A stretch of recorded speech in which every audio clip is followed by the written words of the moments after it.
Hello everyone. I apologize for being a few minutes late. It has been a day. So today I wanted to talk about money anxiety and how it affects you and what you can do to alleviate it so you can run your business from a place of joy every day. So again, my name is Caroline Passmore and I am the owner of CRP Specialists Inc. and Bookkeeping is Fun LLC.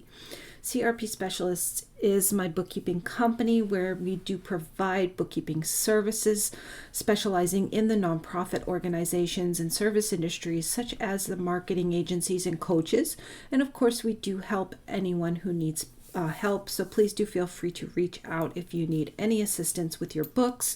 Bookkeeping is Fun, of course, is my coaching program for bookkeepers, and my goal is to support businesses with professional bookkeepers and bookkeepers to be fully supported so their businesses does thrive. Now, before I get started, I do want you to know that you're not alone. So many successful business owners struggle with money anxiety. The trick, though, is to work on the things that hold you back so that you can grow as a person and in your business. So let's get started so that you understand what this is all about. First, it's really important to understand that anxiety is your body's way of alerting you to danger. Anxiety is a prehistoric conversation that your body has with you to make sure that you're not going to die. That's simple, right? So the way you start to let your body know that your finances won't actually harm you is to take time and sit down and find out what actually makes your heart race. So is it big picture retirement and investment stuff that really freaks you out? Or is it the smaller day-to-day monitoring? So once you've actually identified that trigger, then I want you to call it out. Name it. So here's an example to maybe give you a little perspective and understand what I'm talking about. So if you have a child who's worried about loud booming noises in the sky and you try to calm them down by telling them that those loud noises is just thunder. So you're naming it. You're actually telling them what that noise is all about. So it's the same concept. So this same can be applied to money anxiety. Identifying that your panicky feeling is coming from opening your monthly credit card bill could actually help your brain to realize that you're not in immediate impending danger. So same concept.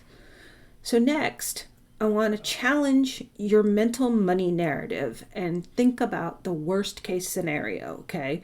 In other words, question your anxious thoughts. So for example, you might think, I'm too embarrassed to ask for help with my books. That thought really can quickly escalate from I'm embarrassed to why even bother asking, because sometimes those books get to be so bad and so messed up. So instead of challenging your thinking, how helpful is this thought? How true is it? And apply this to the original problem. So even though I'm a little embarrassed to ask about my retirement plan, I'm sure I'm not the only one with these questions. And I can handle feeling a little silly to make sure that everything is correct. You see how the changing that thought line of thinking makes it a little better. So at the end of the day, your financial situation is most likely not life-threatening. So think through worst case scenario and ask what would happen next, and then what would happen.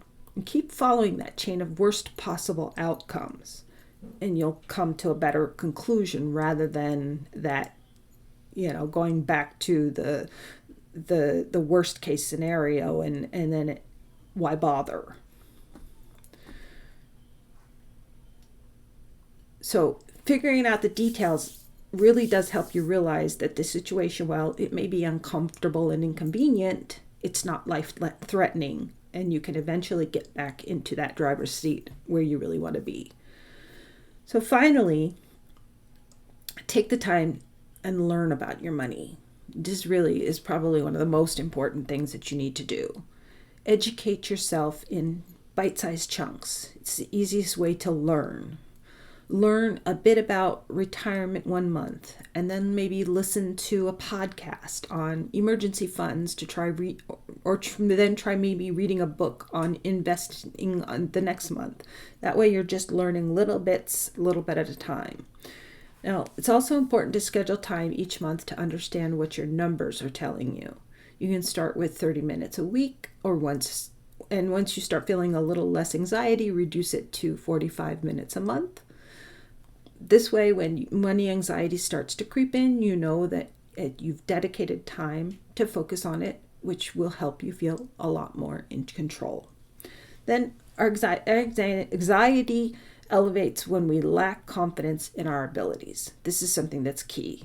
If your money anxiety is making it difficult for you to manage your business, then you may benefit from some help. Consider working with a bookkeeper, accountant, or financial planning professional that helps you to understand the story your numbers are telling, so you can make sound financial decisions without all that stress. If you currently don't have a team to support you, and please feel free to reach out or comment below with "tell me more" so that we can see how we might be able to help you. Now, also, if you have a business friend that might need to hear this information, share this video with them or tag them below. Again, I hope this was helpful. My name is Caroline Passmore, owner of CRP Specialists Inc. and Bookkeeping is Fun, LLC. If you have any bookkeeping needs, feel free to reach out. I'm happy to assist. Or if you're a bookkeeper who is in need of support, feel free to contact me. I am working on a brand new coaching program for bookkeepers.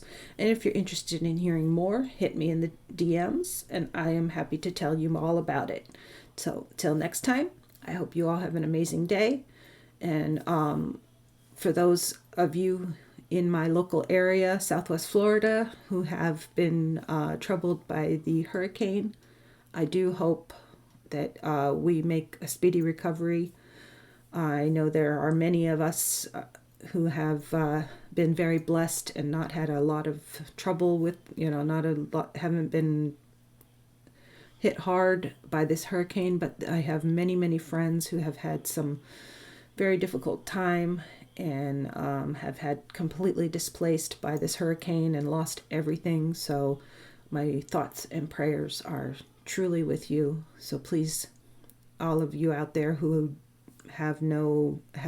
don't really know what happened here in Southwest Florida, take a moment to please send some blessings and prayers, because there's a lot of people who have lost everything they have, and it is really challenging. So take a moment, say a prayer.